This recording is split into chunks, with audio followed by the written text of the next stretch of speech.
Good afternoon, everyone. Welcome to our session, Continuous Integration with Xcode 6. Thanks for being here this afternoon. My name is Brent Schenk. I'm a software engineer on the Xcode team. And today, we're going to talk about my favorite topic, which is, of course, continuous integration. So, just a show of hands, how many people are using some kind of continuous integration system out there? All right, awesome. OK, next question. How many people are using Xcode Server? OK, good. Well, we hope next year when we ask that question, it's going to be everyone. So if you're not familiar with continuous integration, we're going to teach you all about it today. We're going to talk to you about our continuous integration product, which we call Xcode Server. We're going to tell you about all the great new things we built into Xcode Server. You probably want to see that slide. And so we have lots of great new features in Xcode Server. In Xcode 6, we're going to give you lots of demos because it really shows well on the screen. So first, if you're not familiar with continuous integration, what is it all about? Well, fundamentally, it's all about improving software quality. And there are a lot of ways it does that. A continuous integration system, it catches problems quickly and automatically. So you don't have to worry that when you make code changes at the end of the day and you leave and you introduce a build error or a warning, you don't have to worry about that not being caught until the next morning, because a system like this is going to catch it for you quickly and automatically. And for me, that really enhances collaboration because you don't have to worry about blocking your team members. And let's face it, when you're writing code, you're taking a lot of risks. You're doing interesting, creative things. You're going to introduce problems. And a system like this helps catch those problems quickly. Another key thing is that a system like this helps broaden your test coverage. Because you have your code running on a server, the server can support lots of different testing configurations that would be a big pain to do on the client. So another great thing about a server product that's building your code is that it can gather history, so build history and test history for your project over time. And this is actually really interesting, because at the beginning of a product development cycle, as I'm sure you know, there's a lot of change, there's a lot of churn, and you're probably introducing a lot of issues. You're introducing warnings and static analysis issues, and you probably don't have a whole lot of tests at the beginning. And towards the end of that cycle, you don't want to have any issues. And you want a lot of tests. And a system like this will help gather that history and show it to you. So it's a great indication of where you are kind of in your product development cycle. And of course, a system like this makes it really easy for you to distribute builds to your team. So hopefully you have testers. I hope everyone does. And if you do, a system like this makes it easy to distribute those kind of builds. So terminology. Bear with me here. So there are three terms that we're going to talk about over and over again in relation to Xcode Server. Term number one is a scheme. So I won't quiz anyone, but I'm sure if you've used Xcode for a while, you've seen this term. And it's really simple. All a scheme is just a recipe for building your project. It contains the targets that you want built, and the target, in turn, contains the source files and the resources and everything else that make up your product. So why is this important for Xcode Server? It's important because the scheme needs to be shared. This is not a big deal. Xcode makes it really easy to share schemes. But when you first create a scheme, or when Xcode creates a scheme for you, that scheme isn't shared. We'll show you how to do it. It's not a big deal, just something to keep in mind. So term number two is bot. And this is our friend, the bot. And it's just the thing that the word we use to refer to the thing that builds your software on a schedule. And when the bot runs, we say that it integrates. It makes an integration.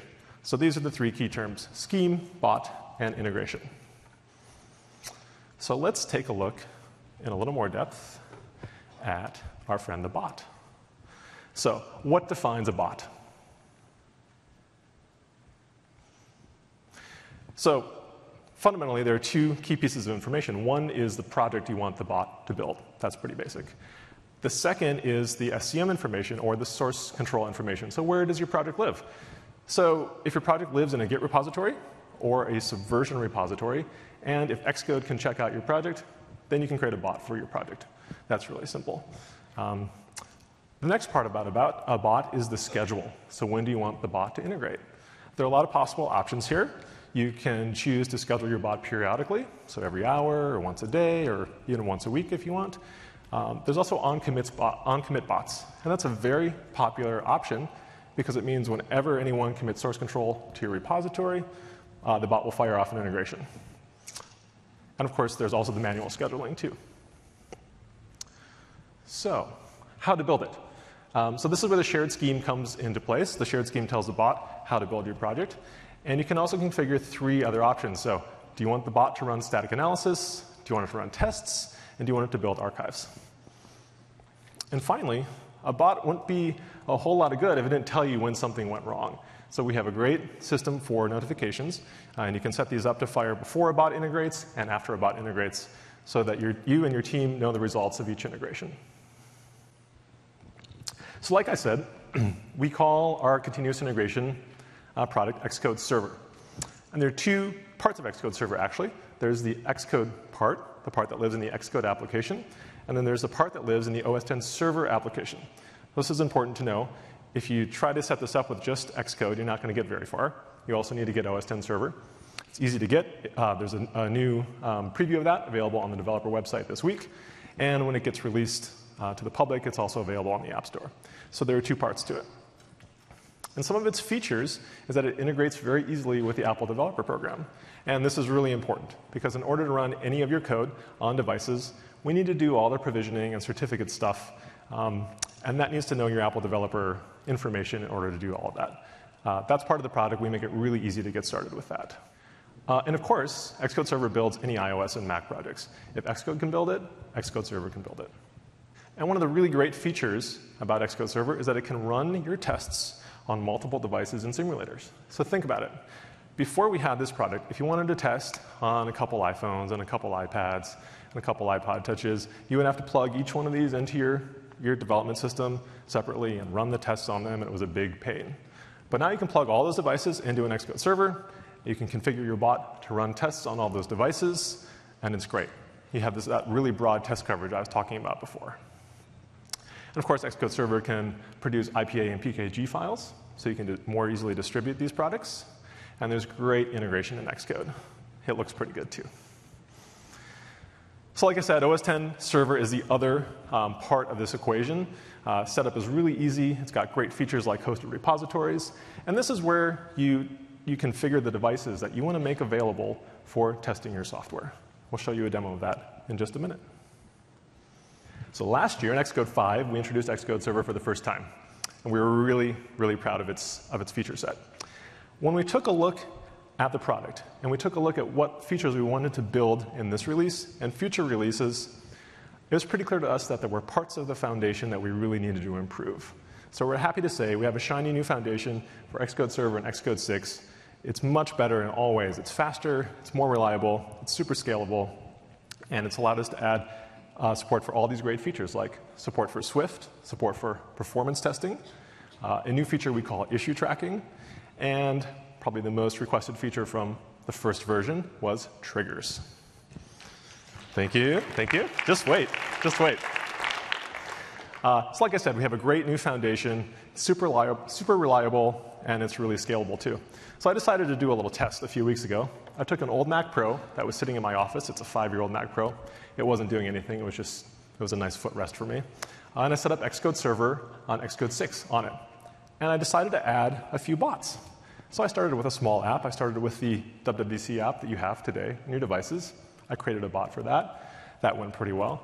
Then I decided to just keep going. So I added a bot for Xcode. That went really well. I added a bot for Game Center. That went pretty well. And again, these are bots all running on this one old server. I added a bot for the Maps project, for UIKit. And that was all going well, so I threw WebKit in there too. This is a very old piece of hardware. It's building bots for all these projects, both small, medium, and really big, and it's doing just great. So this is something that just wasn't possible with the first version of Xcode Server.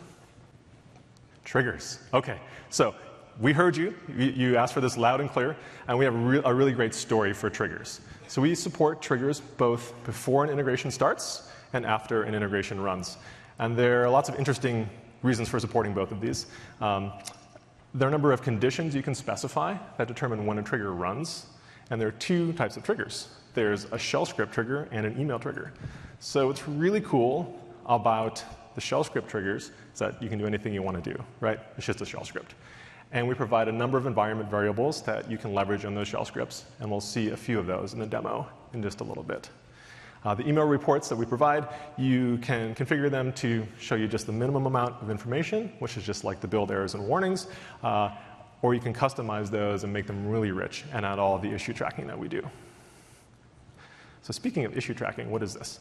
Well, what's an issue? An issue is either a build warning, a build error, a static analysis issue, or a test failure.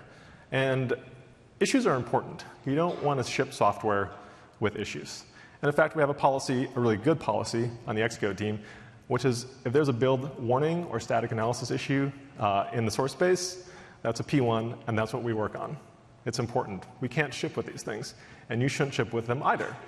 And by having a great issue tracking service in Xcode Server, it makes it really easy to know when those issues get introduced. And we can do really cool things, like we can track that issue all throughout its lifecycle. So if the issue still exists, we mark that as an unresolved issue. And then when an issue finally gets resolved, we surface that in the reports too. And because Xcode Server tracks all of this history over time, it's really great, easy to see when an issue was introduced and even who introduced it. We can be pretty smart about that. So there's a lot of stuff there, but to really bring the point home, I think it's better to show it in a demo. So I'd like to bring up Matt number 1, who's going to talk about all these things.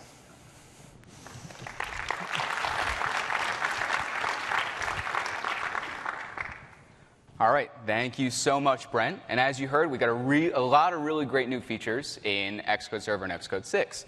But in case you've never used it before, we're going to start from the very beginning, which begins in Server.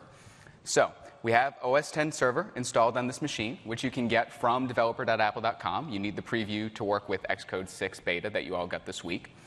We've already set it up on this machine. You can see our server is called Bobbert, and it's ready to start integrating. So what we're going to do is set up Xcode Server. So we select Xcode on the left-hand side in the services list.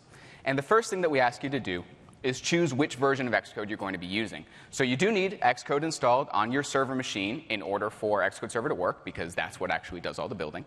But we give you the choice of which Xcode you use in case you want to try out a new version of Xcode, or in case you need to support multiple versions of the iOS SDK or something like that.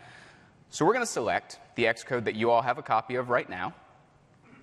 And when I choose that, it's going to start setting up our database. It's going to generate client SSL certificates, and it's going to start all of our processes so that we're ready to start doing integrations with Xcode Server. And after a few seconds, that sets up, and it's ready to go.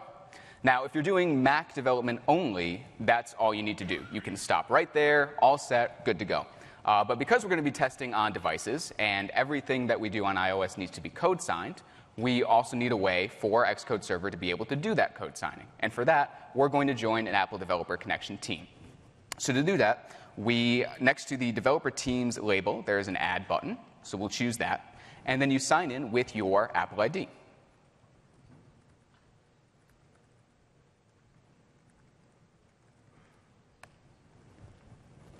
And once you've signed in, that's going to give you the option to become a member of your developer team. So when I click Add, what it's actually going to do is add your server as a new person on your Apple developer team. It gets its own set of certificates, private keys, signing identities, and it's also going to download a copy of all of the provisioning profiles that work with the apps that you have registered for app IDs on your developer team. And this can take a few seconds because it does go out, make a bunch of certificate signing requests, and then pull those all in. But once it finishes, you'll see that you are now a member of the developer team that you signed up for. Now, since we're going to test on devices, I do have an iPad mini right here. You can all see it. It's real. And what I'm going to do is plug it in right into my server machine. And after just a second, in the devices list, that shows up. So you can see it's ready to use, and it shows which teams it's enabled for. If this device had never been used before, you also get an option right here to choose Use for Development, and that goes out to the portal and adds it to your developer team. So really easy to do. From this screen, you also have the option of configuring who can use your server. So by default, I'll click this Edit button here. You can see that bots can be created by anyone who can log in. And anyone can view those bots once they've been created. And we want to lock it down just a little bit more.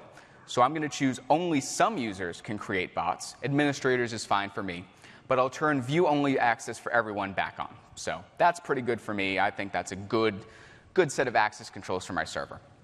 From OS X Server, you can also set up hosted repositories if you'd like Xcode Server to host your repositories for you. You can do that here. You can also set that up directly from within Xcode.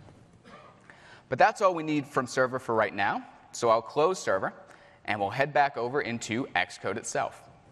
So once you've launched Xcode, the first thing you're going to need to do is set up an account for your server. And that happens in the Preferences window on the Accounts tab. You can click the plus button in the bottom left-hand side and choose Add Server. And you can see my server, Bobbert, is going to show up right here. So I'll select Bobbert, choose Next, and log in with my username and super secret password. And there we go, all set. One of the new features that we've added in Xcode 6, which we think is pretty useful, is down at the bottom of the Accounts window. We do show you which version of OS X, OS X Server, and Xcode your server machine is using. So if you've got multiple servers and something starts going a little funky, you can look right here and it'll tell you what your server machine is running. So that's not a bad place to start when you're trying to diagnose a problem. So that's all set. We're going to close the Accounts window, and we're going to open our project. And it's a project called Coffee Board. So on our team, from time to time, we make mistakes. We're only human. I don't make that many mistakes, but some people on our team do. And when that happens, if a mistake happens that causes someone to spend more than half a day fixing a problem, we think retribution is in order. So we've written an app that keeps track of when that happens and assigns debts of coffee and ice cream to the members of our team, and we call it Coffee Board. So that's this app right here. The other Matt's going to show it to you a little bit later, but you can see it's got a lot of tests all set up. It is written in Swift, which is pretty cool. So we're going to create a bot for that project. I'll switch over into the Report Navigator, and I'll choose from the product menu, Create Bot. Now the first choice you get is which scheme your project is going to integrate with. I'll use the iOS one. You get to choose what the name of your project, what the name of your bot is going to be. So I'll choose Coffee Board. You also choose which server your bot gets created on and whether or not it integrates immediately after creation. So I'll leave that set. Now, one of the issues that some people ran into in the first iteration of Xcode Server was that you would go through the process of creating a bot, it would all look like it was all fine, and then your bot would go to run its first integration, and it wouldn't be able to check out your project, which wasn't fun, because that wasn't all that easy to fix. So one of the new features we've added in Xcode 6 is the concept of source control pre-flighting. So what's going to happen when I click Next is it's going to scan your entire workspace, find all of the source control working copies that it knows about, gather up the credentials that Xcode knows about that goes with those repositories, package them up in a nice secure little bundle, and send them up to the server so that the server can determine right now if there's going to be a problem when it's time to check out the repository. So I'll click Next. Yeah, it's a cool feature. So I'll click Next. It tells us that all of the repositories that it found, the Coffee Board repository, it couldn't authenticate. And that's because I was recently a victim of identity theft, so I changed my password. So what I can do now is correct this issue right away. So I'll click the Change button, enter my username and my new password, click Next, and this time it says my credentials are verified. So it knows that when it goes to check out my bot for the first time, it's going to work, which is a really comforting feeling. So now, we have an option to choose how frequently we want our bot to run, which is great. By default, it's going to be a periodic bot that runs hourly on the hour. But because we want this to be a little bit more live for our demo, we're going to choose on commit, so that every time we make a change to the bot, it's going to kick off a new integration. You also can choose which actions your bot will run when it integrates, and also how frequently it cleans. And by default, we always do incremental builds, but because I really like squeaky clean bots, I'm going to choose always. Now, depending on which scheme you select, if your scheme can build targets that have products that run on iOS or on Mac, you have a choice of where your targets will run for testing. So, since we're doing an iOS target, we are going to use iOS. But we do have an option of specifically which devices our tests will run on. So I'll drill down into that and choose the iPad that I connected earlier on. And then you get the option to configure your triggers. And I'm going to talk more about that in just a minute. But we will show you that by default, we create a trigger that will send an email notification when something goes wrong. And you can choose if you'd like that email to be sent to all of your committers. And you can also build another list of email addresses if you'd like to send it to more people. You can choose what goes into that email message, whether you want issue and analysis, issue summaries, the commit messages if you want to hide those because they might contain sensitive information, or you can turn both off if you just want people to know that an integration is completed. And you also can choose when that email will get sent, whether it's on success, test failures, build errors, or any combination of the three. So we'll click Create. Our bot will get created. And after a few seconds, it'll start integrating. And you can see another great new feature we have in Xcode 6 is live progress information right down to the source file that's being compiled by your bot. So you can really keep close tabs on exactly what's happening while it's integrating, which is really cool. So this will take a few seconds to compile. And once that's done, it'll start running tests on the iPad that we have connected right here.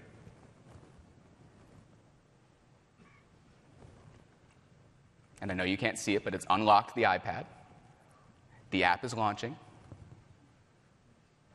And the tests have run. And you can see we have the results for our integration that has completed. You can see that because multiple people have committed to the repository for this integration, we have a nice breakdown of the commits. And we have these nice little circles which indicate relative to each committer how much of that integration they own, so to speak. It's the number of files that have been changed. And if I click on a committer, I can see which commits were made by those committers, which is pretty cool.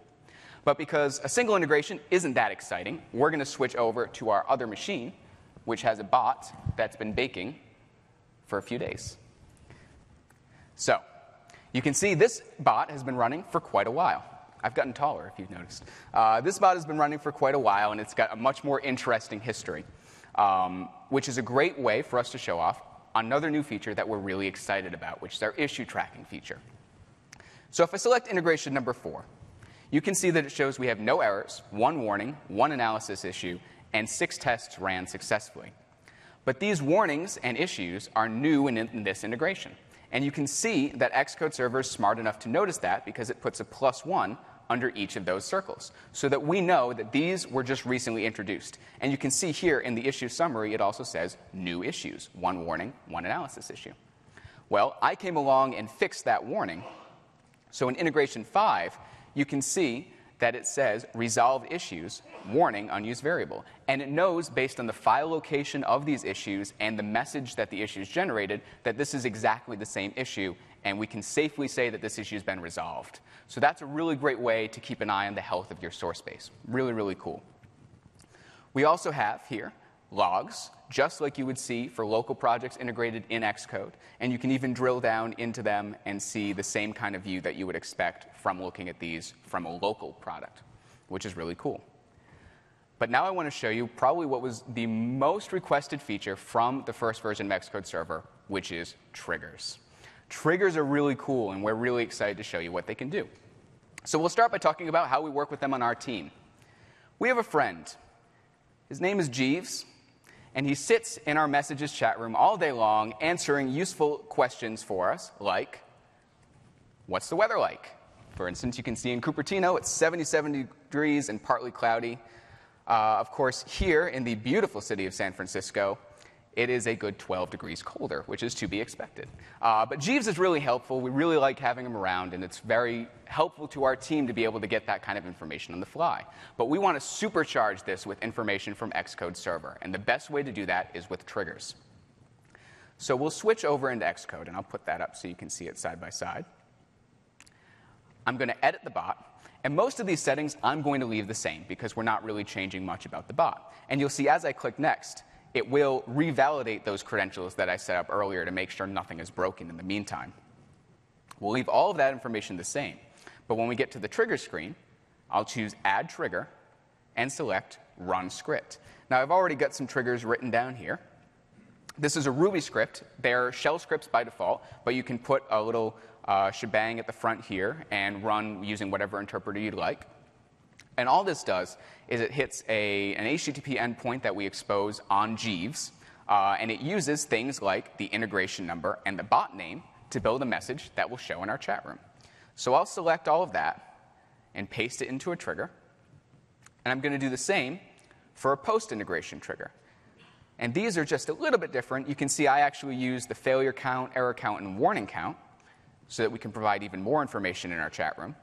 And for post-integration triggers, you get a choice of under what conditions your trigger will run, whether it's only on success, only when something goes wrong, or any combination of those. So I've created the triggers. I'll choose Update, and that'll kick off a new integration of our bot. So we'll pull up the status here. And you can see we got a message in our chat room that integration 14 on CoffeeBoard is now starting. And that message ran after the source code checkout happened. So that way, if you'd like to, for instance, inject versioning information into your built product, you can do that right from a pre-integration trigger, which we think is really cool. You can see the integration completed, and we got yet another information message in our chat room. And because we wanted to take it just one little step further, we added another little feature where we can say, Jeeves, oh, not weather, Jeeves, integrate CoffeeBoard. And you can see it's kicking off another integration in Xcode, which we think is pretty cool. So that's just one of the many things that you can do with triggers. We're sure you have ideas about how you want to integrate them into your own workflow. We have a lab right after the session. Come see us, come talk to us, and we can help you make sure that you can make triggers do whatever you would like. Thanks so much. Brent, back to you. So, of course, the big news this week, Swift support. So how does Xcode Server deal with Swift? Well, it deals with it just like it deals with Objective-C. It has complete feature parity with Objective-C projects. So whether you have a pure Swift project, whether you have a mixed Swift and Objective-C project, Xcode Server can integrate bots of those projects, no problem. All of the features work the same. This is true of testing support. So whether you write unit tests in Objective-C or you write them in Swift, all the testing support just works. The same goes for performance testing. And Xcode Server has always had great assistant editor integration in Xcode. It still does, and of course, that works just as well for Swift code as it does for Objective-C code. So let's talk about performance testing. This is another great new thing we released this week. And if you haven't heard any of the talks yet, I highly recommend to go back and watch them. There was a session this morning about testing. And performance testing is pretty great. And what we've made it really simple. The great thing about it in the context of Xcode Server is that when you write a performance test, you can have Xcode Server run that test on multiple devices. So this is really great. So you may be surprised to find that your code runs a lot slower on one device or on one operating system than you expected it to. And with Server, it makes it really easy to see this. The key thing about performance testing is that they work great out of the box. You can just write your code in a measure block. You don't have to set a baseline, but if you set a baseline, you get a lot more value out of them. And the thing with baselines is you have to set them on a per test, per device basis. So that looks something like this. We have this report. You can see all the tests here. You can see I have a couple of different devices that these tests are running on.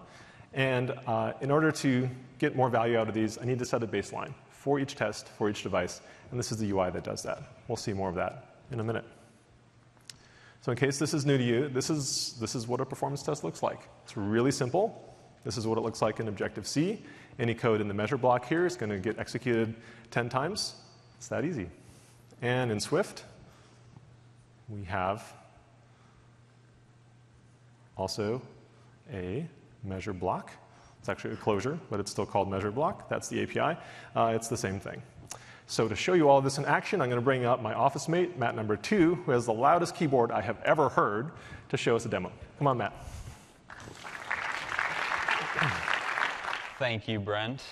So I'm really excited to be here today to share the new Xcode Server and Xcode 6 with you guys, with support for Swift, our brand new programming language, and the awesome new performance testing features. All right, so we have the iOS simulator open with our CoffeeBoard application. I've got a list here with me, Matt, Brent, and some of our friends, and our balances. So looks like I've got a negative balance. I guess I owe some people some coffee. And here we see a list with exactly what I owe to each person or what they owe to me. I think I remember Brent causing me an issue earlier in the week that cost me some time. So I forgot to add that transaction. I can do that right here, and it'll get added to the list. Now, I'm worried that as we keep adding transactions, we have some back and forth on our team, and I'm worried that as this grows, that condensing these down into a nice list for the UI is going to get more time-consuming. So I want to test the performance of that and make sure it stays good as I keep adding to the application. And the performance testing feature in Xcode 6 makes it really easy to do that. So I'm going to quit the simulator and switch back to Xcode. So here I've got an XC test case subclass with a bunch of tests making sure that the function I have for condensing down these transactions works correctly. But I think we all know there's more to a great application than just working correctly. Customers expect great performance. They want your apps to be fast and get out of their way. And the performance testing feature will help you make sure that that's the case. So I'm going to add a new performance test to our application. And then I'm going to go ahead and commit that to my repository so that Xcode Server can start integrating that.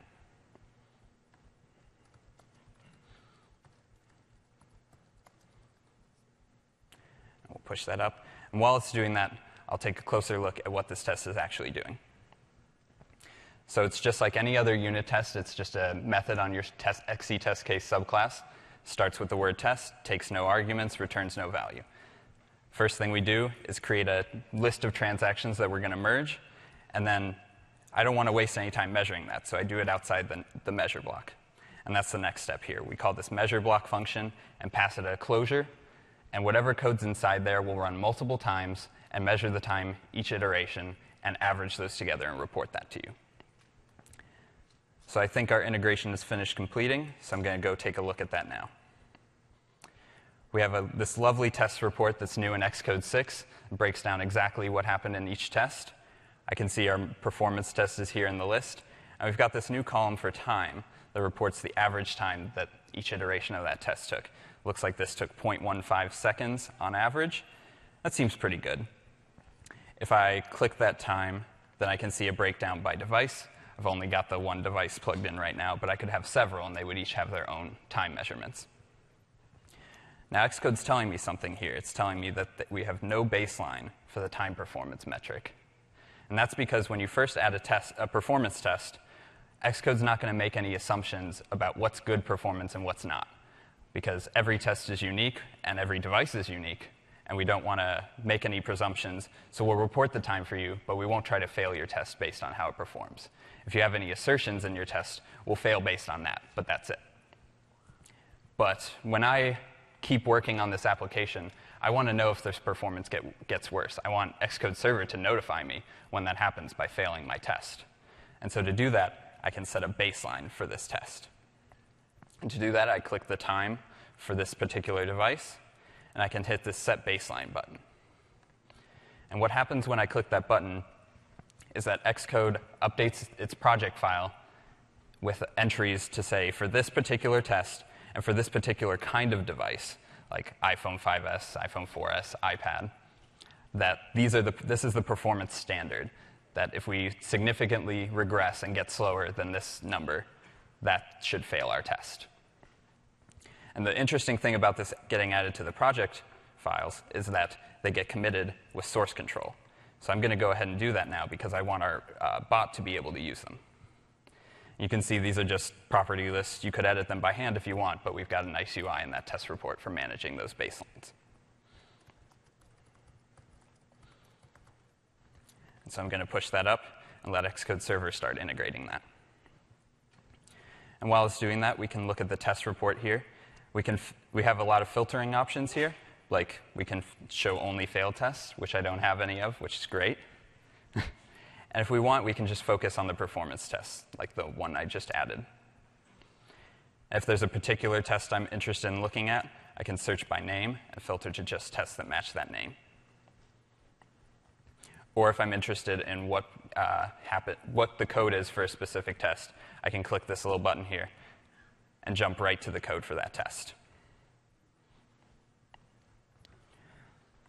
Now let's see what's happening with our bot. We can see exactly which test it's running, and there it goes. And now let's see what happens when a test runs when we have a baseline set. So now I can see that this time our test ran a little bit worse and a little bit longer than the baseline that I set. But our test still passes because it's within an acceptable range. We understand that there's going to be fluctuations between each test run, and we don't want to fail overzealously. So let's see what happens when I actually do introduce a significant regression. So I'm going to switch back to the code that handles merging these transactions. Now, what I have here is clearly working. My tests are all passing. The performance tests are succeeding. But I'm worried that later on, when I come back to look at this, I'm not really going to understand what this was doing. I think I have an idea for how I could rewrite this function in a way that makes more sense to me that I'd understand better later. And I'm just going to be a little reckless here and just commit it right away, because I know Xcode Server has my back, and if I break the application or if I make it perform significantly worse, Xcode Server is going to tell me and my entire team.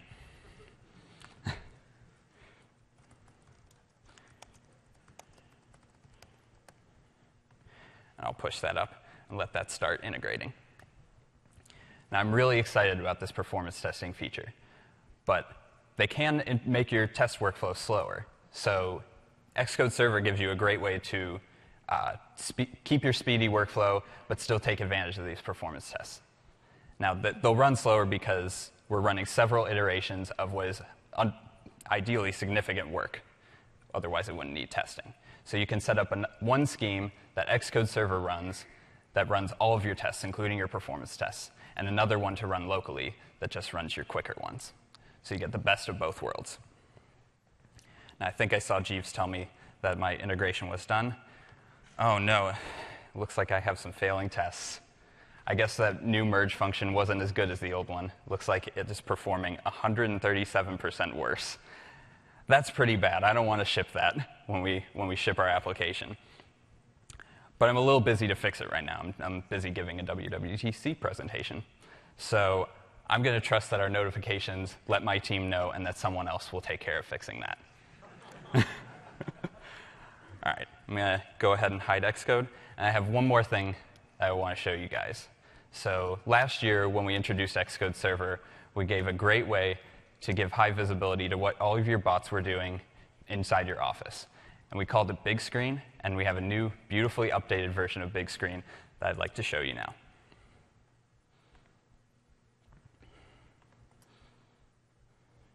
So this is the new Big Screen. Along the left side, you can see we have a list of bots.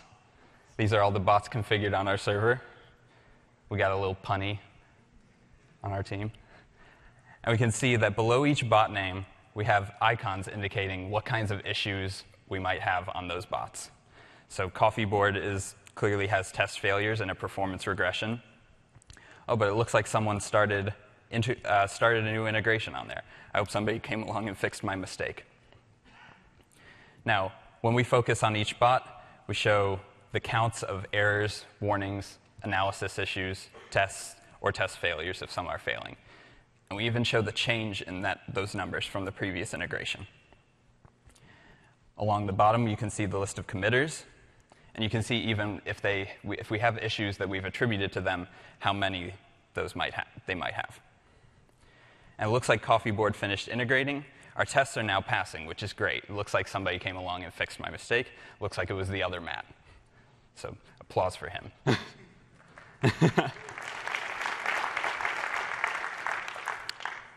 And that's the new Big Screen. And that's all I've got to show you. I'll hand it back to Brent. Thank you, everyone. Thanks, Matt.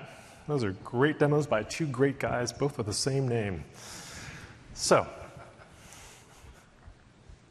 in summary, we've got a great new foundation in this version of Xcode Server. We've got tons of bug fixes and other improvements. Please keep sending us your feedback. We are listening. And we've got great new features like in-flight progress notification, so you can see exactly what your bot is doing when it's integrating. We have issue tracking. So Xcode Server can tell you when an issue was introduced, if it still exists, who introduced the issue, and finally when it was resolved. This gives you a great sense of the overall health of your project. We have a great new testing test result UI, including support for performance testing. We have a really easy way to set baselines for tests for individual devices. And of course, we have awesome support for triggers. So we've got a lab right after this. Here's more information if you need it. Come to the lab, and maybe you can try to out-trigger us and write something even more awesome than our friend Jeeves. And so that's it. Thank you. Have a great week.